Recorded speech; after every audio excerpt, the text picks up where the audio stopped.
Hey Defenders, welcome back. In this video, I want to show you guys how we can take more advantage of our previously installed Shuffle platform by really automating our whole SOC process. So there are a few requirements, of course, which these are all tools that we have covered in previous videos. So if you haven't deployed any of these tools, I'll link to the installation videos of all these tools down in the description below. But the tools we are taking advantage of are Wazuh to get our alert generation, right? So we need an alert to come from somewhere, and that's going to be from Wazuh. We need Shuffle. Shuffle is going to be the brains behind passing the data back and forth from these tools. We need the ability to create a case within the Hive.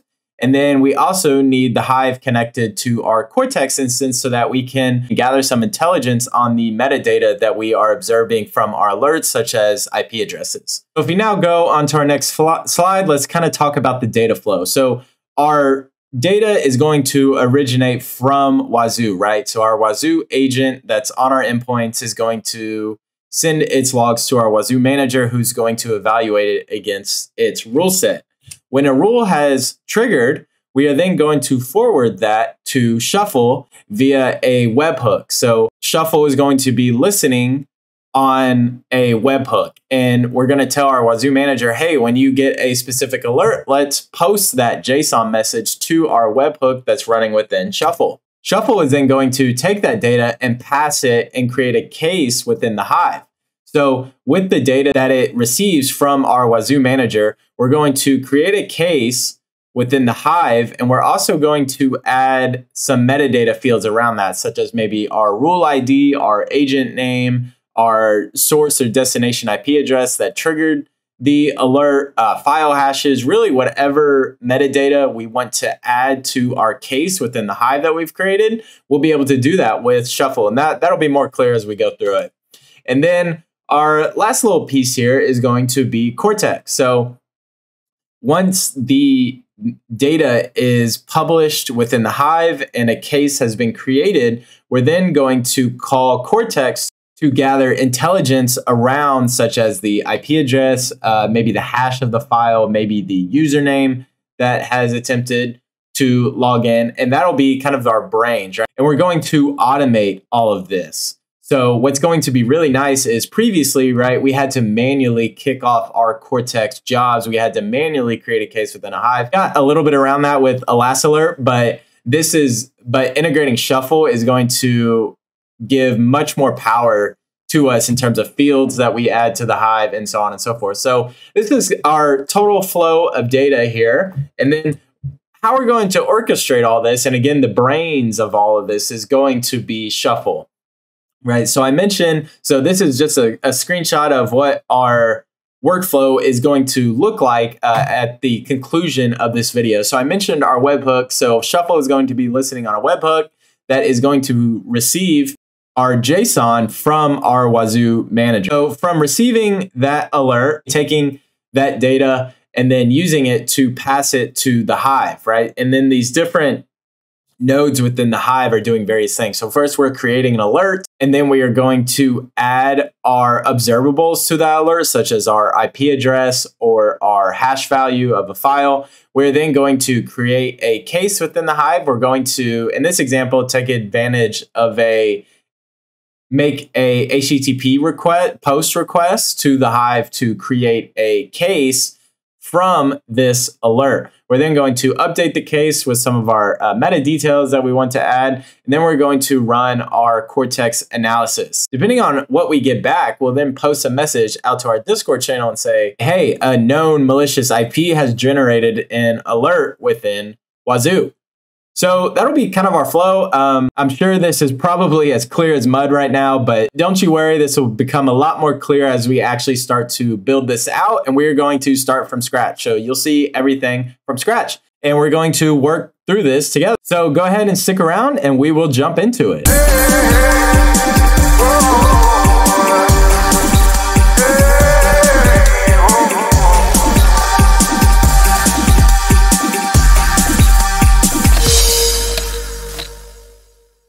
And all right, so now let's go ahead and actually start creating our workflow within Shuffle.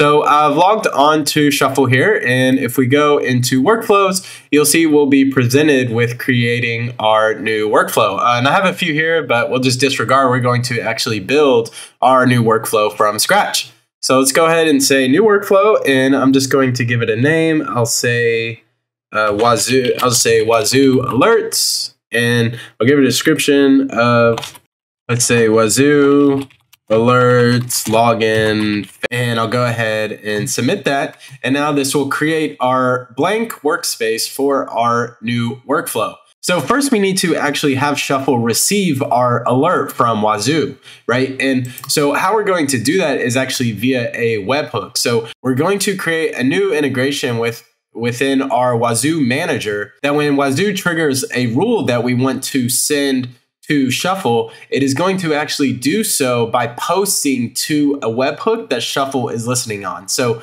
our Wazuh manager will receive a log. It will then parse through that and evaluate it against its rule set, right? And if it matches a rule that we've specified to send over to Shuffle, we are going to then post to we're going to tell Wazuh, hey, take that JSON of the alert that you just received and send it over to our listening webhook, which Shuffle is going to receive to then trigger off the rest of our workflow. So if we go back into Shuffle, you'll see our triggers tab that we can go into, and here you see our webhook config. So if we go ahead and drag this over, this webhook is going to be what kicks off our workflow and ultimately is how Shuffle receives our actual alert. So for a name here, I'll just say receive Wazuh alert. And then here you see it pre-populates us with a webhook URI here.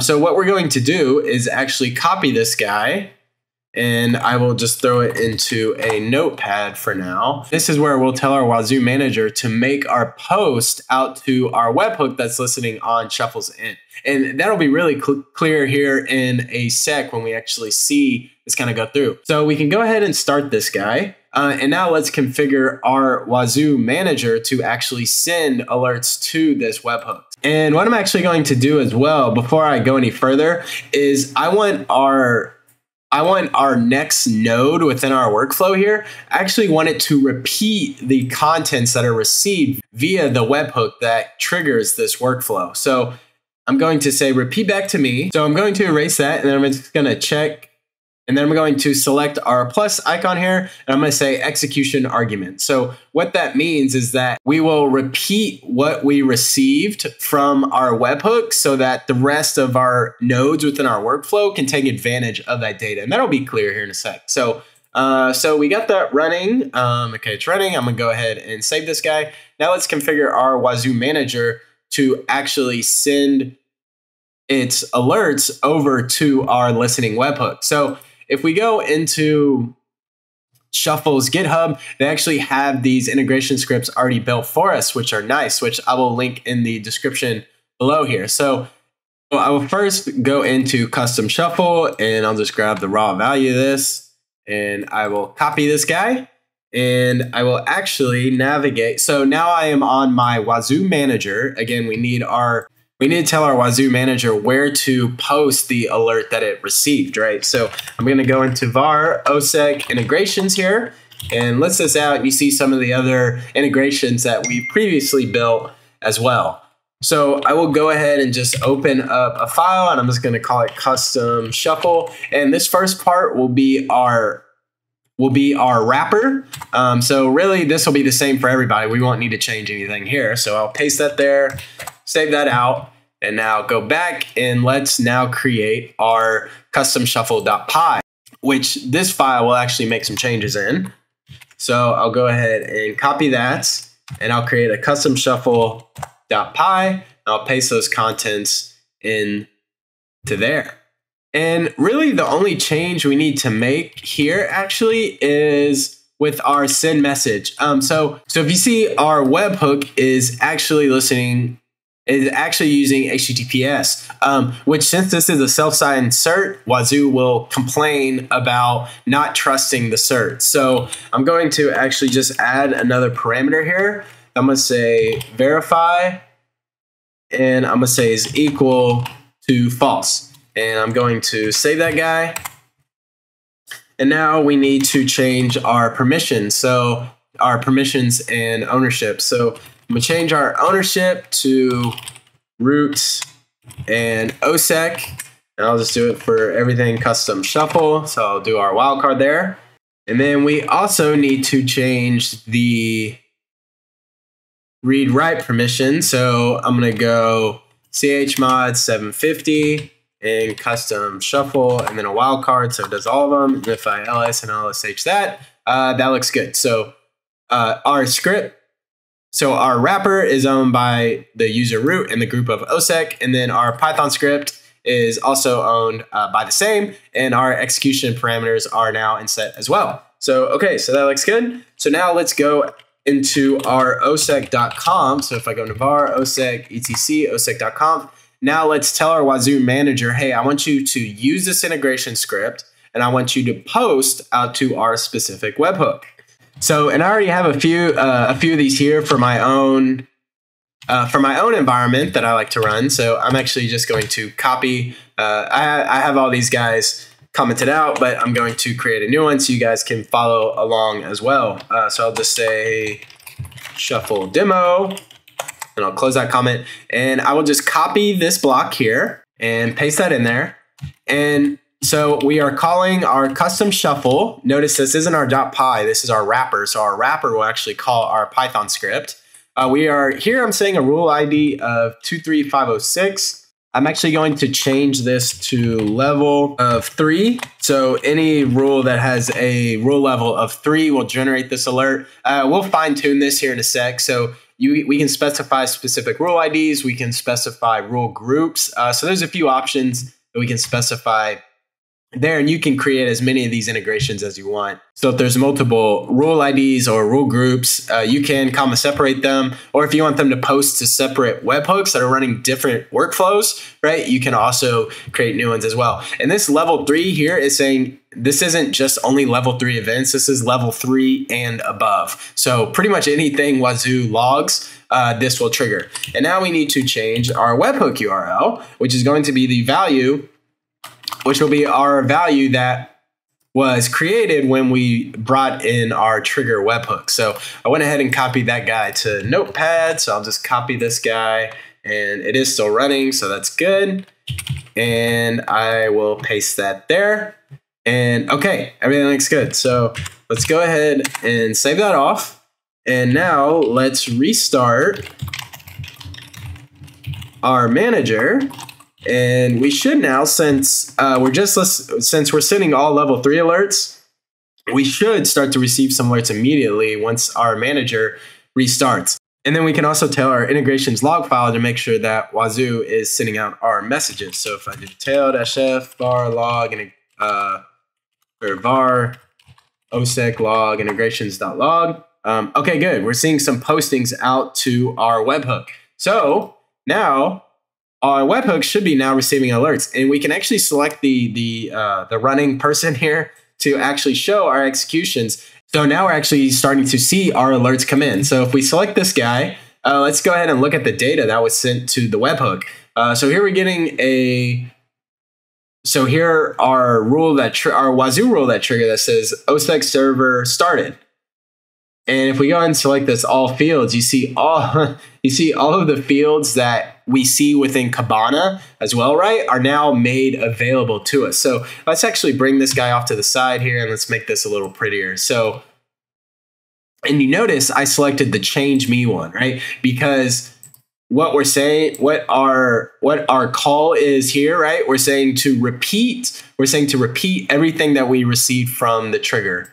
This step probably isn't technically necessary because we are seeing all of our arguments still come in within our webhook, but I'm just going to keep it this way for this demo. Again, with the flexibility of Shuffle, it's really up to your imagination of how you want to build out these different workflows. But if I bring this guy out to the side here you see all of our similar fields like what you guys should be used to within Kibana, right? So we see the rule ID that triggered, we see the title, we see fire times mail, we see our rule groups, we see the agent name, raw JSON that is outputted here as well.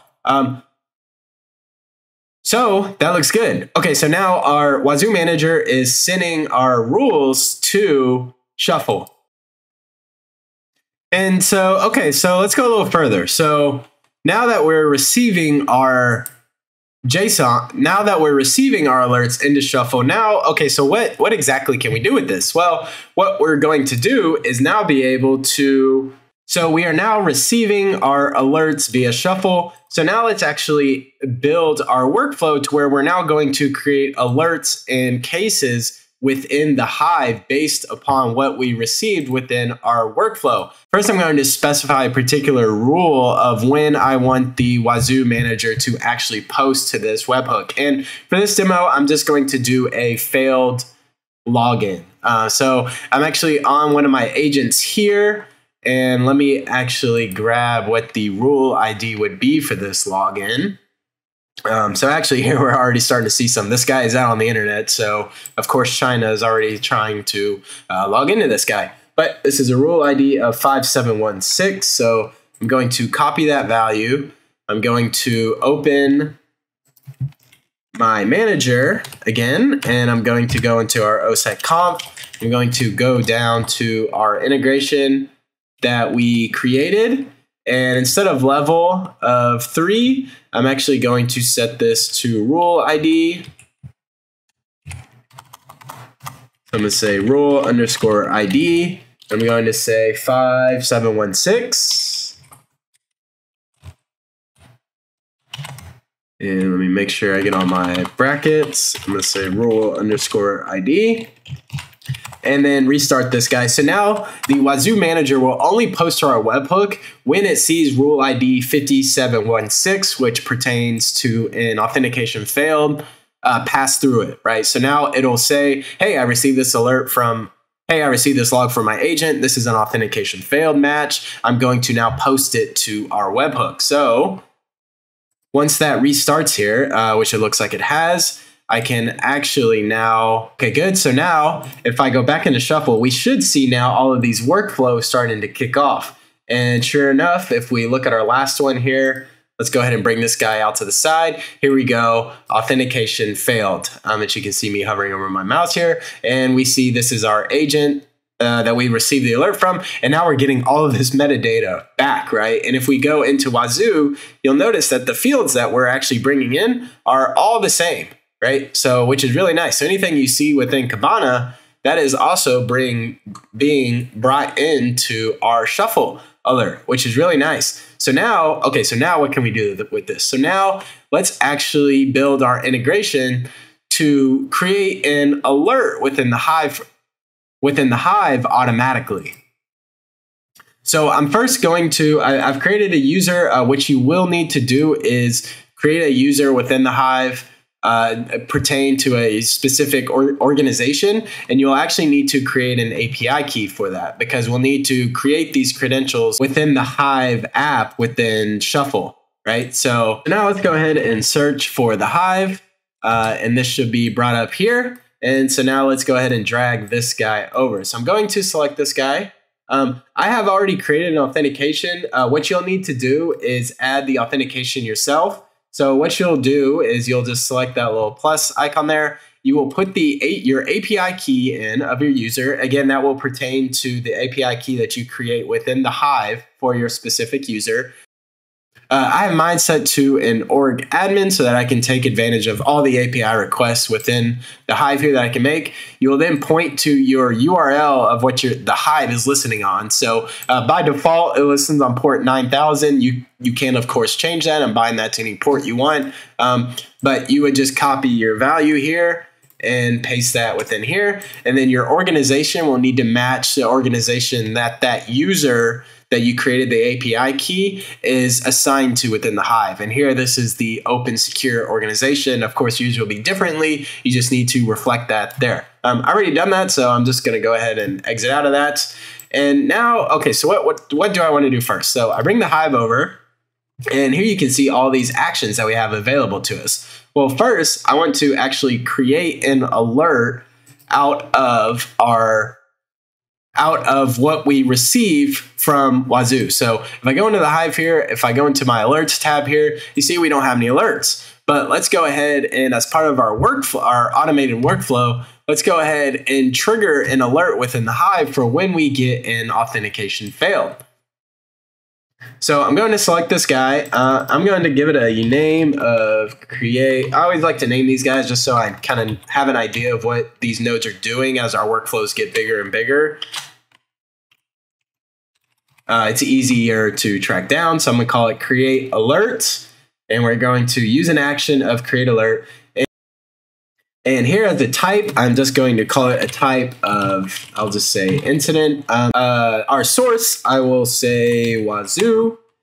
And then our source reference, this is also required. And this needs to be unique for every alert that's generated. So if I made this a static value, the next time we posted this alert, it would say it's already created and it would fail. So I'm going to say incident, and then I will need to grab a value that will always change, right? And so for that, I'm just going to do dash. And then again, we're going to now call our variable. So now we're going to make use of the data that we're actually receiving from our Wazuh manager. So I'm going to say incident dash, and what's probably a good one to bring in? I'm going to bring in the timestamp because that'll always be unique for every alert. So if I go into this guy, and I have incident dash, and let's go ahead and add a plus here to autocomplete.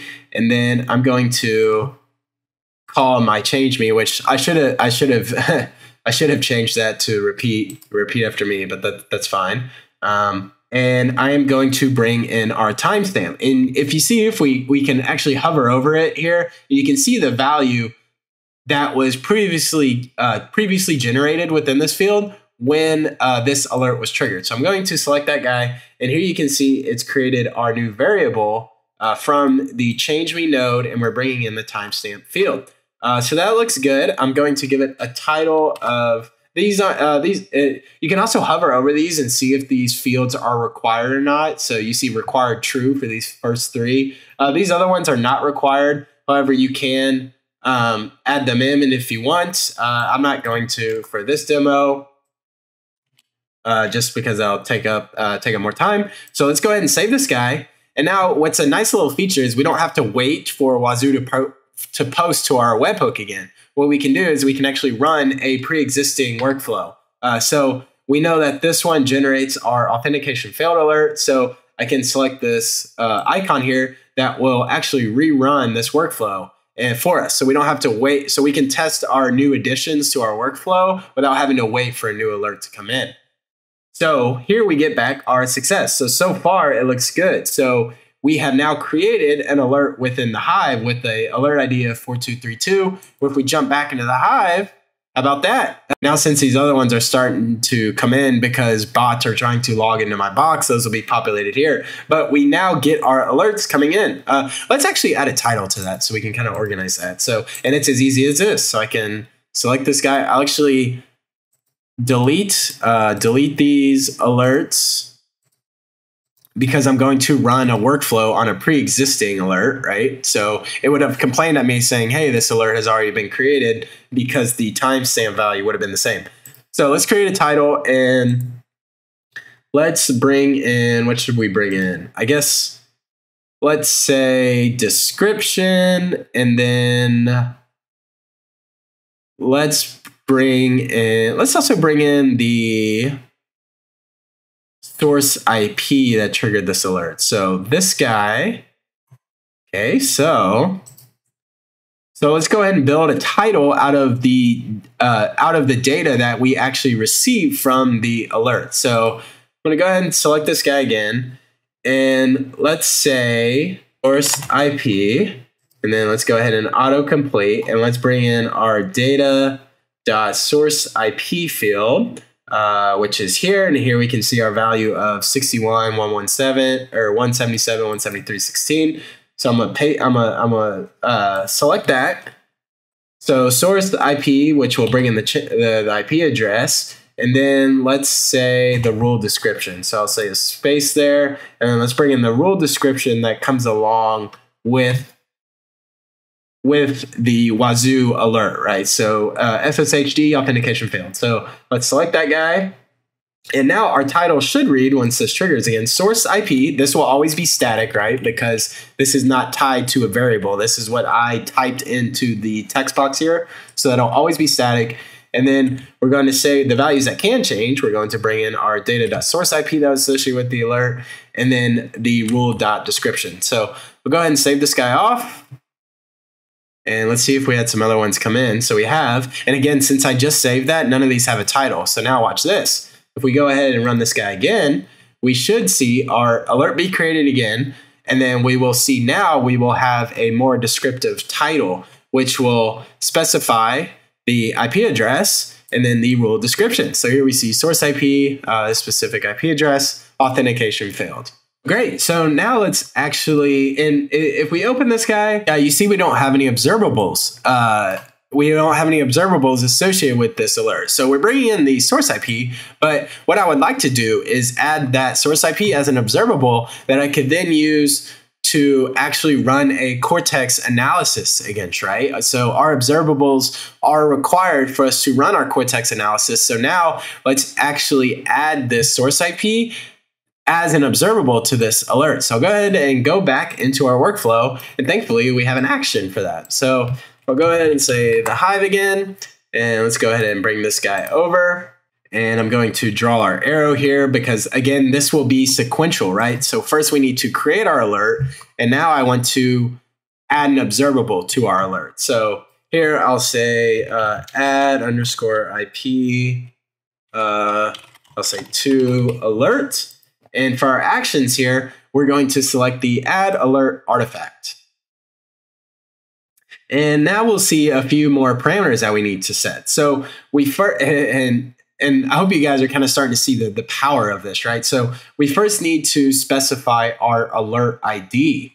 Well, what is that going to be? Well, alert ID, if we see the last result for our Hive create alert, we see that it created an alert ID of this value here. So what we can actually do is we can grab that value, since this value will always change every time this workflow runs, right? A new alert will be created when the workflow runs again. We're going to, so this ID will always change. So we're going to specify that as our variable for our alert ID. So I'm going to go ahead and erase that value there, and I'm going to autocomplete, and we're going to use our create alert node, and we're going to select our ID field, which will carry the value of the alert ID. So now that when this node runs, it knows what alert ID to actually add our source IP to.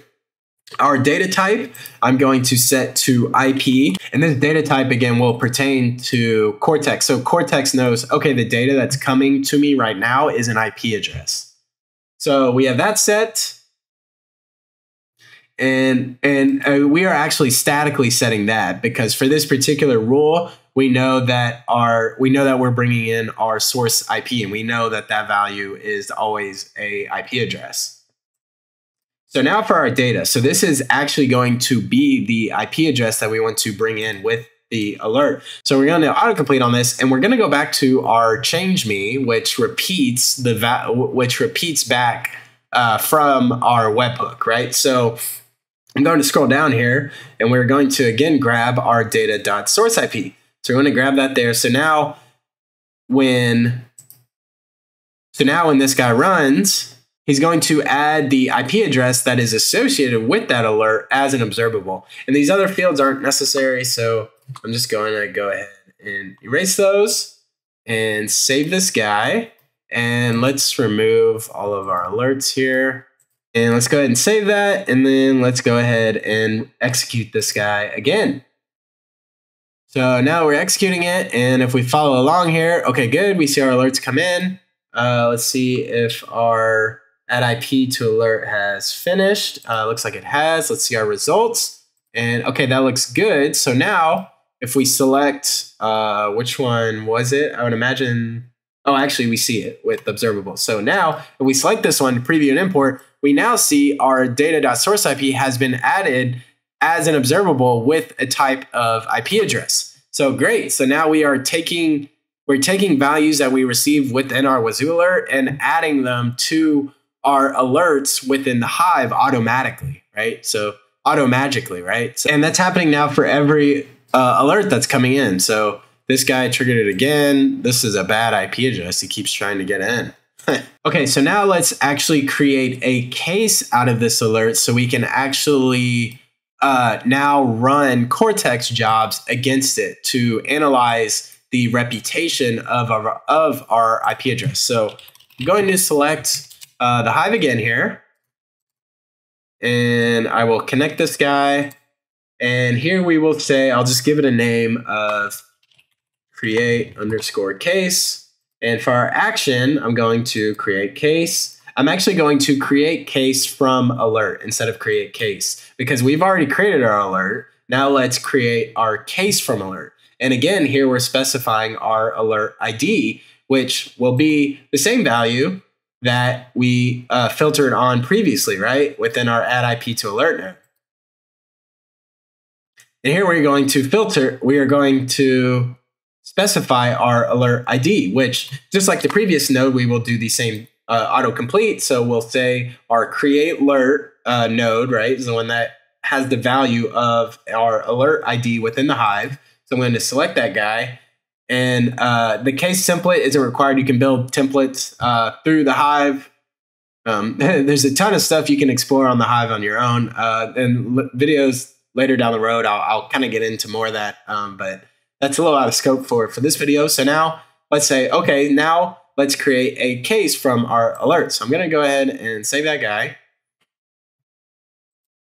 And if we go back into the Hive, this is probably triggering fast enough to where I can just refresh and we should see a new one come in. Okay, so here we just got a new one come in. So now let's follow it throughout the workflow.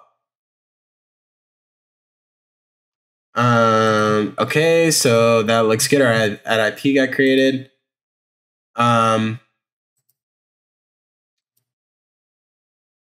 Unauthorized action. Okay, so I was actually having a problem with this earlier. I don't know if this is a bug on Shuffle's end, on the Hive's end, or maybe it's a misstep on my end. But this action for create case from alert is actually not working. I keep getting this unauthorized action, even though my user is an org admin, right? So I'm using this user's API keys, and he's an org admin, so I don't know why he can't create a case. So this will actually kind of demonstrate just how flexible this tool is. Just because I can't do it with one specific node, I can do it with another. So we can use our imagination here to find kind of a workaround to do this. So we can actually make just HTTP requests, right? So on the Hive's end, all of our nodes here that we've previously created are just taking advantage of the Hive's REST API, right? The Hive's REST API, which we can also just do, we can write our own post out to, right? So essentially that's what these apps are doing. For whatever reason, I don't know why this one isn't working, but let's go ahead and delete this guy. And let's actually now bring in a HTTP node here. And I'm going to actually name this guy, I'll say create_case. And for actions, let's just say curl here. And now we can now write our own curl statement, just which will just be a post. I've actually already built this, but I will paste it here so you guys can see. So, and these will be the same steps for you guys. We will need to change our value here, of course. And these will be the same steps that you guys can take as well. So we're invoking curl, right? And we're making a post request. And then we want to include our authorization header. So we're including our -h flag here to say, hey, this is the header I want you to send with it. And we're going to say authorization bearer. And then the value here will be our API key that we created for our user. So in my case, that's my org admin. So if I reveal this guy and copy, and I'll just paste this guy down below, you'll see that's the value that I'm saying there. So the Hive will now authorize my API, my post request that I'm making to its API. We're then pointing to our Hive box, so that's all good. That's all the same. And now we need to change our variable here to be our alert ID that was generated before. So I'm going to go back into Shuffle here. And on my create alert, actually, I can just copy this value here because we did it in our add IP to alert field. We did it in our add IP to alert app. So I'll copy that value. Again, copy. And I will paste that guy here. So now we're using our API key, so that'll be fine. And now we're going to create a case from the alert ID that was generated in the 2 steps before it, right? So let's go ahead and copy this guy. And I'll go ahead and put this, I'll put this command in the description below. So for you guys that are following along, and I'll go back in, and for my statement here, I'm just going to paste it in. Go ahead and save that guy. And now we should see our case be created as part of this. So if we go back in our executions, let's wait for another alert to come in here. If one doesn't come in here in a sec, then I will kick one off manually. And all right, here we go. So one just started to come in, and we're now starting to progress through our workflow. And here you can see if we parse out our create case. All right, this looks much better. So this is a response I expected the first time when we actually used the Hive app to do the create a case from alert. Again, I don't know why that's not working. I'll do a little more digging on my end and maybe work with the shuffle team to see if we can pinpoint exactly what's kind of going wrong there. But you can see our curl statement here. And we are now, after creating a case, this is all the data we get back. So if we go back into the Hive and go back to home, we are now seeing our cases be created from our alerts that were previously being generated. So now if I go into one of these cases, we see our observable is here as well. And now I can select this guy, and now we can run analyzers against it. So now I could select my abuse IPDB, and I can now run an analysis. So now this is reaching out to Cortex and saying, hey, Cortex, run this analysis against abuse IPDB. We can see that this guy is a bad actor, is a very bad actor. We're now creating alerts. We are now not only creating alerts, but we are creating cases now out of these alerts so that we can actually do some Cortex analysis against it. However, that's manual still. Let's automate that. All right, and now let's actually get the IDs of the observables that are being created. So these observables all have unique IDs, and we need to be able to grab this unique ID of this observable so that when we run our analyzer, so that when we automate the running of our Cortex analyzer, we know which artifact to run that against. So I'll go ahead now and say, I'll say get artifact ID. And for our actions here, we should have one somewhere down here. Get case artifacts. Okay, there we go. So we're going to get case artifacts, and we're going to say, and we'll set it to a variable of what came out of our create case job that ran prior to this, right? So I'll go ahead and just erase this guy, and I will add an autocomplete, and we'll say create case, and we will go into ID. So this will be the case ID that we'll get the artifact from. And then our data type, I will just specify as IP because I know that this is an IP address. As you get more advanced and build out more complex workflows, you can actually automate this data type. You can actually set these data type to variables as well. So we can detect if it's a file hash, if it's an IP address, and etc. But for this example, I'm just going to set it as an IP because that's what I know the value that's going to be coming in. So let's go ahead and save this guy. And let's now wait for this guy to run again and make sure that that is coming through correctly. So here, another bot has already triggered an alert for us. How convenient. And we should now see all this start to progress through. And if we look at our get artifact ID here,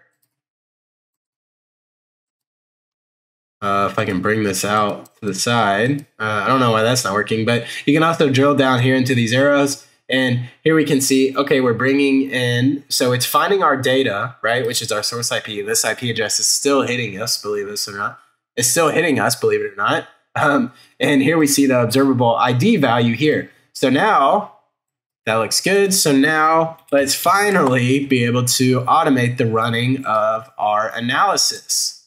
So now let's finally automate the running of our Cortex job.